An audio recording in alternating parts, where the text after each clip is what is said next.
why this works. Before anything extraordinary happens, something ordinary must stop. Your constant participation. Most people think the Monroe work begins with sound. It does not. Sound is only the decoy. The real shift begins when the body stops reporting for duty and the mind does not follow it into sleep. This combination is not accidental. It is rare in nature. And when it occurs, perception changes rules. The ancient schools knew this state well. They called it the watcher state. The Egyptians encoded it in the Ba. Gnostic texts hinted at it as the still flame. Modern neuroscience finally admits it as a paradox. Mind awake, body asleep. The nervous system interprets this as a boundary condition, a loophole. When the body sleeps, survival signaling drops. Muscle tone releases. Pain maps soften. The threat radar powers down. But when the mind stays alert, attention is no longer anchored to the body. This is not imagination. It is decoupling. Consciousness withdraws its investment from physical sensation without losing coherence. That is the gate. Focus 3 is not a destination, it is a calibration. When two slightly different tones enter the ears, the brain resolves the difference internally. This creates a third rhythm, not heard, generated. The brain synchronizes itself to resolve contradiction. This is the hidden principle. The brain hates incoherence. Give it structured contradiction and it will unify. Hemispheres begin to oscillate together, not metaphorically, electrically. When this happens, identity loosens. Identity depends on fragmentation. One part watches, another reacts, another narrates. Synchronization collapses that hierarchy. You do not disappear. You become singular. This is why people report clarity before visions, calm before expansion, silence before perception. The energy conversion box is not symbolic therapy. It is attentional offloading. Attention is finite. Every unresolved concern consumes bandwidth. By assigning concerns to a container, you are not suppressing them. You are postponing them. The mind relaxes because it trusts sequencing. This is not spiritual. It is logistical. The affirmation is not belief programming. It is a permission structure. Consciousness expands only where it feels allowed. You are not asking for help. You are declaring jurisdiction. Resonant tuning does not add energy. It gathers it. Breath plus sound plus intention create standing waves in the nervous system. Internal dialogue drops because language cannot ride those frequencies. Thought requires turbulence. Coherence smooths it out. This is why silence emerges without effort. Focus 3 is the proof state. When you hear the wavering tone, you are listening to your own brain synchronizing. That vibration is not in the sound. It is in you. From here, returning fully to waking consciousness is critical. Incomplete returns fracture memory and weaken depth. This is the mistake most explorers make. They chase depth without integration. Depth comes from contrast. The more cleanly you return, the deeper the nervous system permits the next descent. This is training, not trance. Wave 1 is not mystical initiation. It is systems engineering. You are learning to move attention without dragging the body with it. Once that is learned, perception no longer depends on eyes. Breathe. This is only the orientation, not the mystery. The mystery begins when the body no longer votes. Breathe to that.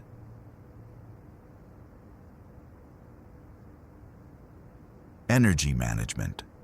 The box is not symbolic. Most people misunderstand the energy conversion box immediately, which is impressive considering how simple it looks. They treat it like emotional storage, or avoidance, or a polite way to ignore problems. That interpretation misses the mechanism entirely. The box is not about feelings, it is about attention economics. Attention is the rarest resource consciousness has. Not energy, not time. Attention. Every unresolved concern pulls attention into the future or the past. This splits perception. Split perception collapses coherence. Collapsed coherence blocks the gate. The box exists to solve one problem only: bandwidth saturation. When you imagine placing concerns into a container, you are performing a cognitive offload. The same operation used by advanced memory systems, distributed computing, and ancient ritual structures. The nervous system relaxes when it knows nothing is being erased, only cued. This is why suppression fails and the box works. Suppression creates internal conflict. The box creates sequencing. Sequencing tells the brain this will be handled later. Later is enough. Once attention is freed, the system stops scanning for unfinished business. Scanning is exhausting. Now the hidden layer. The box is not empty space, it is a boundary. Boundaries define systems. Without boundaries, everything leaks into everything else. In focus states, boundaries soften. That is the goal. But premature softening creates noise. So the box temporarily holds identity fragments that would otherwise bleed into perception. You are not putting worries into the box. You are putting roles into the box. Parent, worker, planner, defender, narrator, identity components. This is why people feel lighter immediately, even when nothing is resolved. The system is no longer multitasking. Now the affirmation. This is where things become quietly subversive. I am more than my physical body is not a metaphysical claim. It is a state declaration. The nervous system obeys declared states more readily than it obeys beliefs. Beliefs argue. States organize. By stating expansion as a desire rather than a demand, you bypass resistance. Notice the structure. No force, no urgency, no command. Desire signals openness, not threat.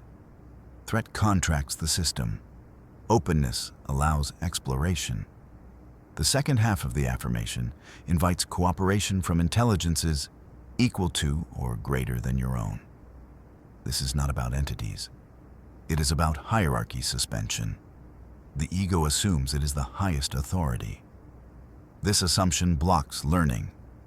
By acknowledging greater order, the system permits reorganization. In physics, this is called allowing a higher coherence state. In mysticism, surrender. In neuroscience, reducing top-down control. Same operation. Once control loosens, resonant tuning becomes possible. You cannot tune a system that is gripping itself. The box clears bandwidth. The affirmation clears authority. Together, they prepare the system for resonance. This is not belief-based work. It is architecture. Most people rush this part. They want sensations, visuals, experiences. Those come later. Wave 1 teaches something more valuable. How to stop contaminating perception with unresolved identity. Without this step, expanded awareness becomes distorted awareness. That distortion is what creates fantasy, not awakening. The box and the affirmation are the ethical core of the system. They ensure what comes next is not hijacked by fear, desire, or narrative hunger. Breathe. Nothing mystical has happened yet. And that is exactly why it is working. Breathe to that.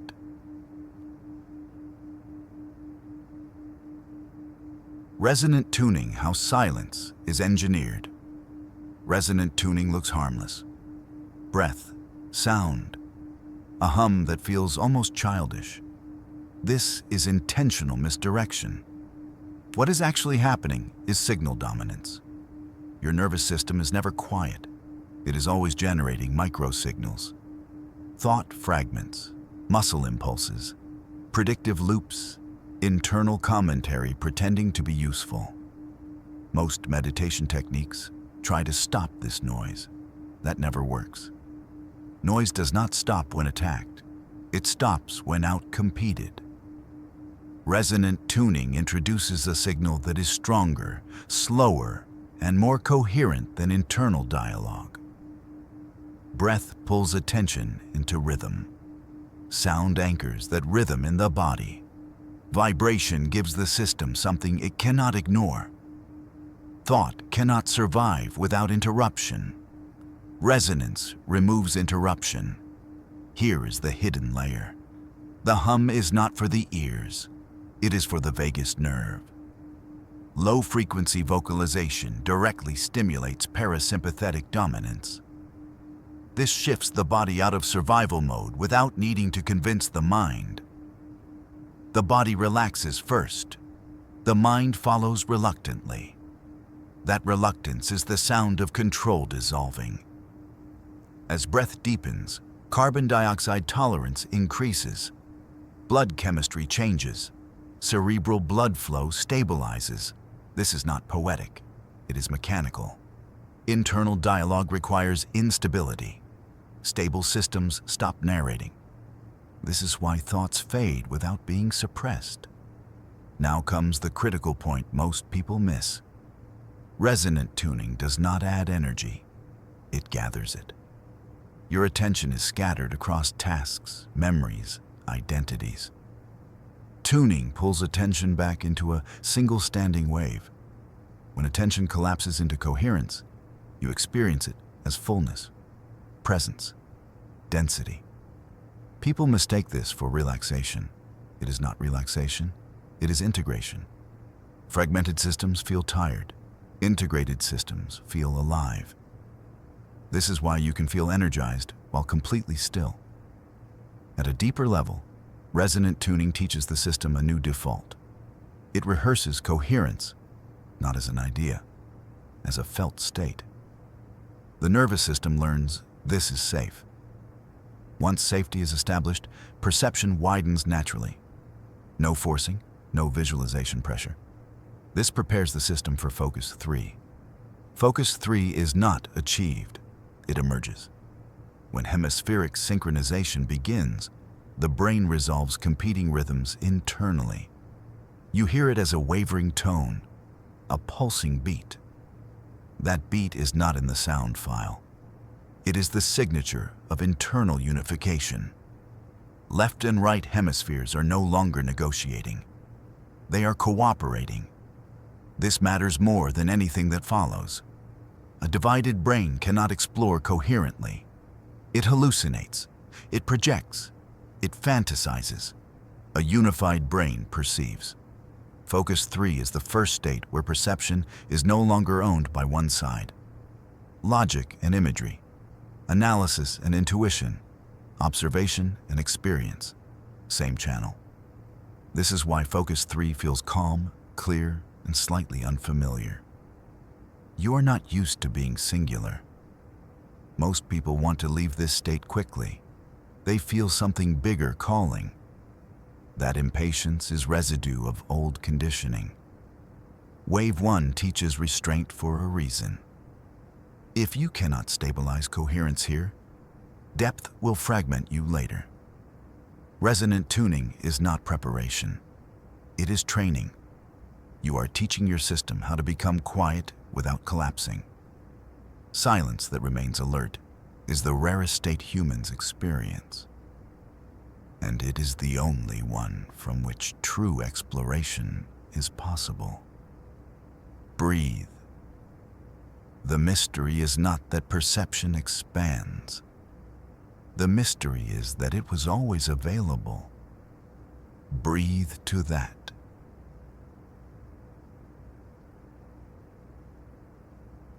Focus 10. The body releases its claim. Focus 10 is where the real misdirection ends. Up to this point, the techniques feel preparatory. Boxes, breath, sound, synchronization. Focus 10 is different. Here, the body exits the negotiation. Most people believe consciousness lives in the brain. That belief collapses here. In Focus 10, the brain is active, yet the body is functionally offline. Muscle tone drops below voluntary threshold. Sensory input attenuates. Proprioception fades. And still, you are here. This is the first shock most people quietly avoid naming. If awareness remains when the body sleeps, then awareness is not the body. Not philosophically, operationally. This is why Focus 10 destabilizes identity. Identity is built on sensation, on boundaries, on feedback loops that say, "This is me." When those loops go quiet, the question emerges without words. What is doing the observing now? The phrase "mind awake, body asleep" is deliberately understated. It hides the implication. The body normally anchors consciousness to location. When the anchor drops, consciousness becomes non-local by default, not traveling, unbound. This is not mystical language. It is how systems behave when constraints are removed. The body is a constraint, a useful one, but still a constraint. In Focus 10, constraint is suspended without losing coherence. That combination is extremely rare. Sleep removes constraint, but also removes awareness. Waking removes awareness from depth by locking it to the senses. Focus 10 removes the lock without turning off the light. This is the gateway. Now the subtle engineering. The instruction, "Look with closed eyes," is not poetic. It reroutes attention from retinal processing to internal visual cortex activity. The brain does not care where input comes from. It cares about patterns. When the eyes close but attention remains visual, the brain generates imagery without sensory demand. This creates a stable internal screen. Thought fades because thought competes poorly with imagery. Imagery is older than language, faster, quieter. As the body sleeps deeper, the mind enters a surveillance mode. Not effortful, observational. This is why people report a sense of hovering awareness. Nothing is being done. Nothing needs to be managed. The health affirmation enters here for a precise reason. When the body releases control, the nervous system becomes suggestible, not hypnotized, reconfigurable. The affirmation is not commanding healing. It is allowing rebalancing. Balance is the default state when interference stops. Circulation equalizes. Muscle tension resets. Neural firing smooths. The system does what it was designed to do before stress trained it otherwise. This is why Focus 10 produces physical effects without manipulation. You are not fixing the body, you are getting out of the way. Here is the part rarely discussed. Fear often appears here, not dramatic fear. Subtle alarm. The body notices it is no longer in charge, and it protests. Sensations of floating, heaviness, expansion, numbness. All are signs the body has crossed its relevance boundary. People who panic here pull consciousness back into the body and assume something went wrong. Nothing did. The body simply lost veto power. Those who stay calm discover something critical. Awareness does not collapse when the body sleeps. It clarifies. This is why Monroe insisted on mastering Focus 10 before anything else. Without stability here, later experiences become chaotic, symbolic, or distorted. Focus 10 is not an experience state. It is a platform, a stable operating system from which perception can move freely. This is where exploration becomes possible. Not because you go somewhere, but because you are no longer stuck. Breathe. The body has done its job. It can rest now. Breathe to that. Release and recharge. the hidden weight you never questioned. By the time you reach this phase, something subtle has already happened. You stopped fighting yourself. Not heroically, not dramatically, quietly. Release and recharge is often misunderstood as emotional cleanup, as if the work so far somehow stirred up mess that now needs tidying. That interpretation is backwards. This stage exists because expanded perception exposes hidden load. Not trauma stories, not memories. Load. Every unresolved emotional charge is stored energy, not metaphorically, physiologically. The nervous system does not forget experiences. It compresses them. Fear becomes tension, anger becomes contraction, grief becomes density. Over time, these compressions harden into what the old texts called encrustations. Modern language calls them conditioned responses. Same structure. They are not problems. They are frozen solutions. At some point, they worked. Release and recharge does not revisit the story. Stories reactivate loops. Instead, it detaches charge from content. This is the secret. Emotion without charge is information. Emotion with charge is gravity. The exercise allows fear and emotion to separate, not by analysis, by relocation. When you move fear out of the system symbolically, the nervous system interprets it as boundary restoration.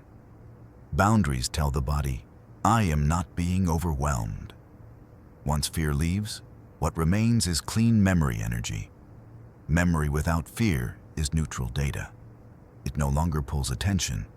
This is why people feel lighter without knowing what changed. They expect insight. They get space. Recharge happens automatically. When charge releases, the energy bound inside it becomes available again. No visualization needed, no affirmation required.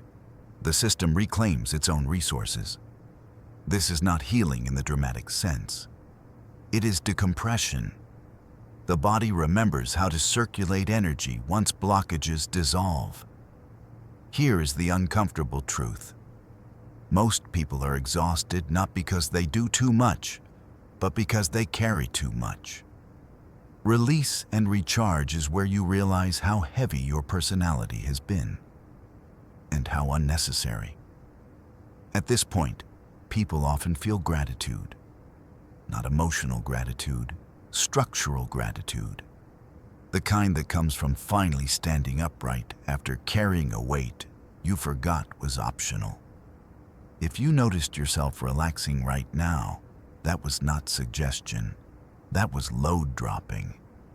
And yes, thank you if you liked videos. That would make me smile, because this work does not spread through persuasion. It spreads through resonance. Those who feel it recognize it. One last thing. Release does not make you passive. It makes you precise. When fear no longer colors perception, choice becomes clean. Action becomes efficient. Attention becomes available. This is why Wave 1 does not end with visions. It ends with capacity. Capacity to remain awake without tension. Capacity to perceive without distortion. Capacity to act without dragging old weight into new moments. Recharge is not adding energy. It is stopping leakage. And once leakage stops, what you can do next changes entirely. Breathe. You are not becoming something new. You are finally running without background drain. Breathe to that. Free flow, the moment control disappears. This is where the program stops guiding you. Not because it has nothing left to give, but because guidance would now interfere. Free flow is not a technique. It is the absence of one. Up to now, every step had structure, sequence, boundaries, checks and returns. Structure teaches safety. Free flow tests trust. Here, consciousness is no longer being moved. It is allowed. This distinction matters more than it sounds. When guidance stops, something becomes obvious. You are still here. No voice directing, no task assigned, no countdown waiting. Awareness does not collapse without instruction. It organizes itself. This is the hidden proof of the entire system. Consciousness does not require management. It requires permission. In free flow, attention follows resonance instead of rules. It drifts toward whatever is most coherent, most stable, most alive. This is why experiences differ wildly here. Not because the system is random, but because each nervous system has different unresolved coherence gradients. Some perceive imagery. Some feel expansion. Some experience nothing at all. Nothing at all is not failure. Nothing at all is neutrality. Neutrality is where choice returns. Here is the quiet secret rarely stated plainly. The goal was never experiences. Experiences are byproducts. The real outcome of Wave 1 is autonomy of awareness. You can enter stillness without dissociation. You can expand perception without losing grounding. You can explore without escaping. This is what ancient systems meant by initiation. Not visions, not powers. Stability. Once awareness can move freely and return cleanly, fear loses leverage. Fear depends on being trapped, in the body, in thought, in identity. Free flow proves none of those are permanent. At this stage, something subtle rewires. The nervous system learns, I can let go and survive. That lesson is more transformative than any revelation. Because once that is learned, life itself becomes a practice. Moments of silence appear naturally. Responses slow without effort. Perception widens in ordinary situations. You stop reacting from memory. You start responding from presence. This is what waking up actually looks like. Not dramatic, not loud, functional. Wave 1 ends here because nothing else can be taught safely before this point. Without autonomy, expansion becomes dependency. Without stability, mystery becomes fantasy. You now have the tools. And more importantly, you know when not to use them. That restraint is intelligence. The gateway was never elsewhere. It was the ability to stand at the threshold without needing to cross compulsively. You can move when coherence invites you. You can return when the body calls you. Nothing is lost either way. That is freedom. Breathe. No instruction follows this. That is intentional. Breathe to that.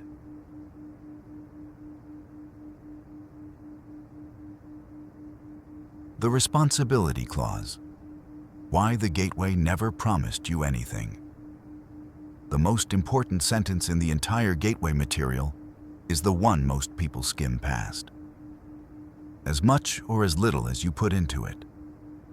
This is not encouragement.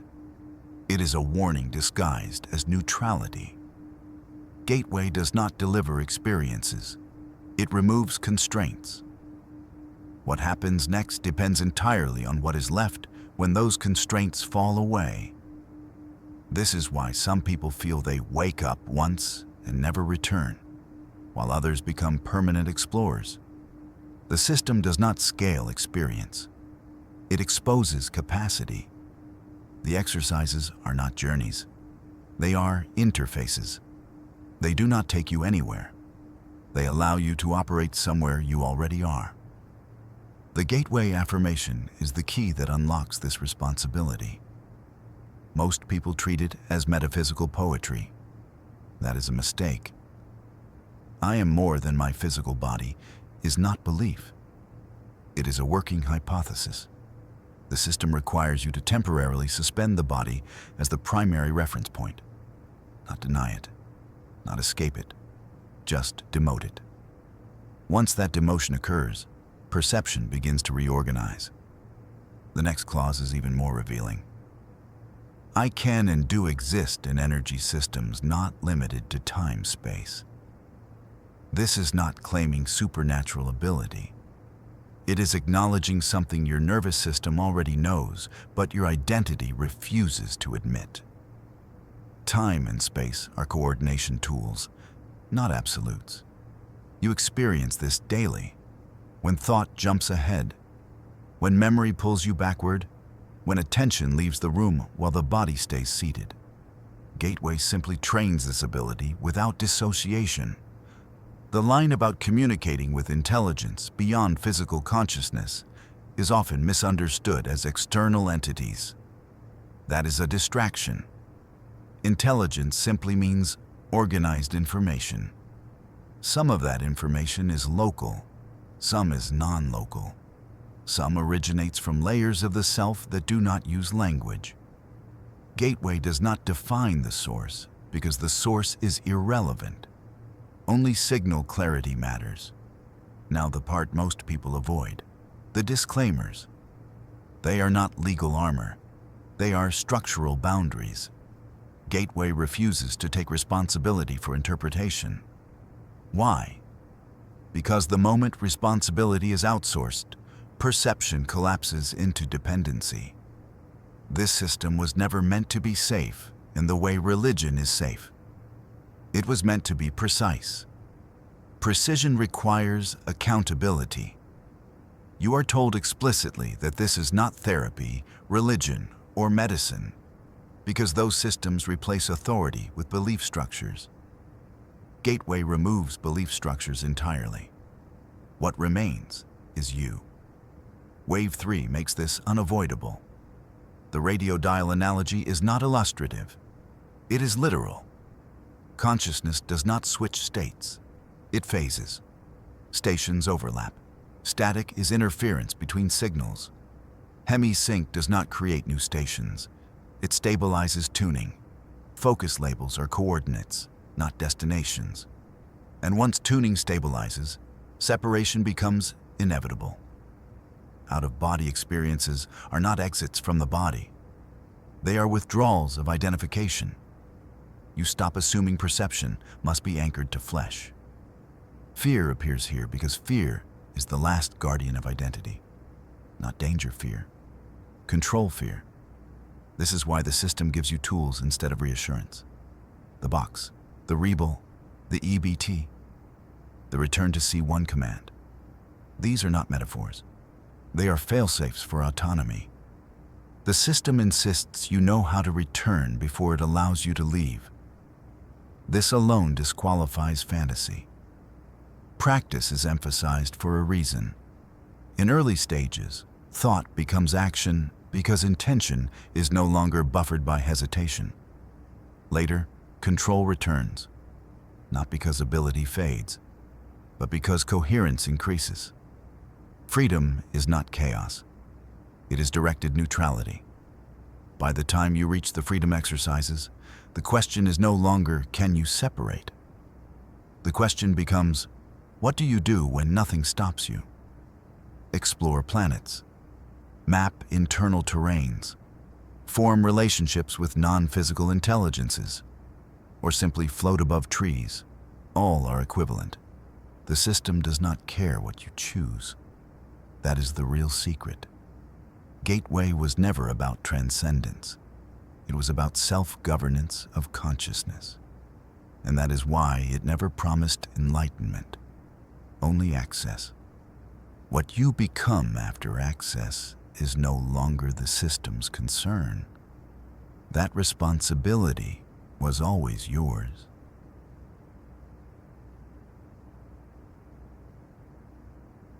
Nonverbal intelligence, the language before words. MVC is not communication. It is translation without symbols. Language is a late invention. Consciousness predates it. Before words, information moved as sensation. Pressure, temperature, color, direction, knowing. NVC reactivates this channel, not metaphorically, neurologically. In synchronized states, the brain stops prioritizing speech centers. Meaning migrates to pattern recognition. This is why vibrations, light, motion, and emotion become communicative.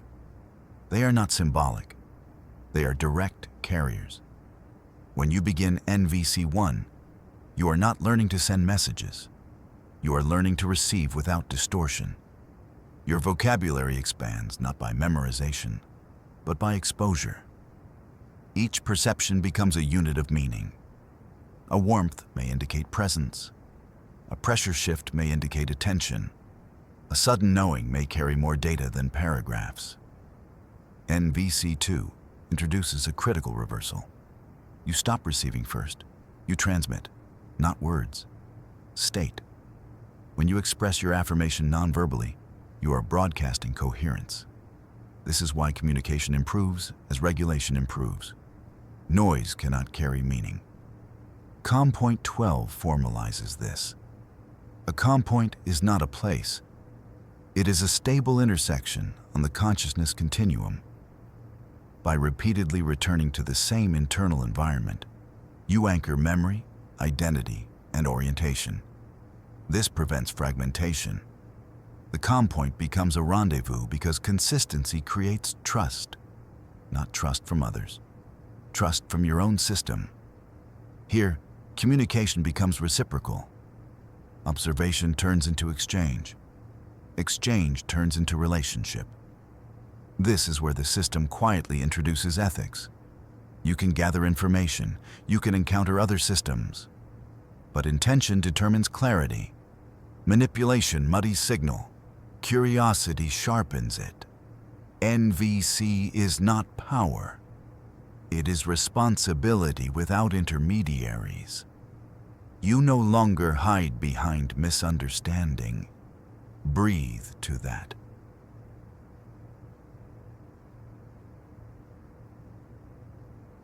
Voyager and Union, when service replaces exploration. Wave 7 is where the system reveals its final constraint: self-interest. Up to this point, growth was personal. Insight was internal. Exploration was optional. Voyager removes the option. Focus 21 establishes total self-awareness. Not personality, not identity. Total self. This is the point where the explorer realizes they were never alone in the process. Inner helper is not external. It is not imaginary. It is the integrated intelligence that only appears when fragmentation resolves. Focus 23 introduces a consequence. Consciousness can stall, not punished, not judged, simply unresolved. This is the first time the system demands neutrality with compassion. You observe. You do not interfere. You do not fix. Love is offered. Control is withheld. Focus 25 exposes belief itself as terrain. Beliefs are not wrong. They are architectures. Some build bridges, some build walls. Here you learn the difference. Focus 27 is not heaven. It is logistics. A reception center exists because transitions require orientation. This is systems thinking at a cosmic scale. Voyager 5 changes the role entirely. You stop being an explorer.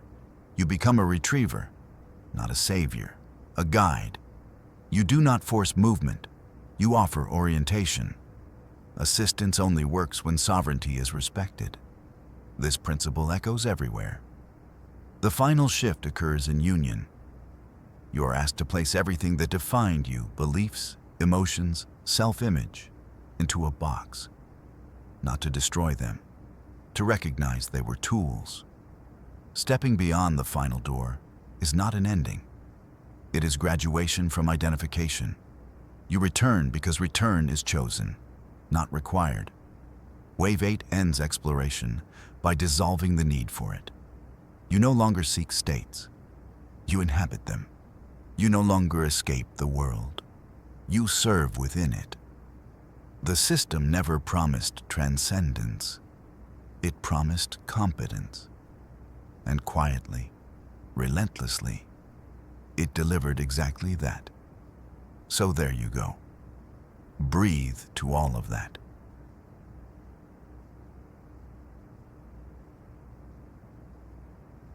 Integration. What actually changes and how it shows up in life? After all the techniques, all the focus levels, all the strange language and unfamiliar states, there is one quiet question that matters more than anything else. What changes when you stand up and live your life? The answer is not what most people expect. The first thing people notice is not visions, it is stability. Emotional reactions lose urgency, not numbness, proportion. Situations that once hijacked attention now register, inform, and pass. The pause between stimulus and response widens. Inside that pause, choice appears. This is not spiritual calm. It is nervous system coherence. You feel it as a grounded clarity, a sense that you are standing slightly behind your thoughts instead of inside them. Personal experiences during gateway work vary wildly, but the after effects are remarkably consistent. Sleep changes first. Not longer sleep, deeper sleep. Dreams become structured, memorable, informational. Waking feels cleaner, as if background static has been reduced. Fatigue decreases even without lifestyle changes. Then perception shifts. You begin noticing when attention leaves the present moment, not with judgment, with awareness. Thoughts feel less sticky. Emotions feel more locational. Fear feels like a signal rather than a command. This alone alters behavior. Decision-making becomes simpler, not easier. Cleaner. You stop negotiating with internal noise. You choose, then act. Creativity increases because coherence removes internal interference. Ideas arrive whole instead of fragmented. Solutions appear without struggle. People report a subtle increase in intuition, but what they are actually describing is pattern recognition without anxiety. You notice connections faster. You trust your timing. You stop forcing outcomes.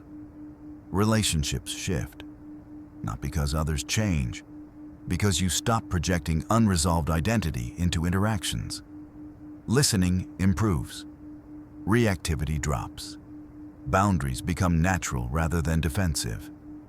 This is where many people quietly realize the biggest benefit. They feel less alone inside themselves.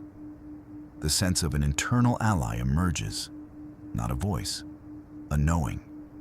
Confidence grows without arrogance. Humility deepens without collapse. Now the important part. Gateway does not make life easier. It makes it truer. You feel discomfort sooner.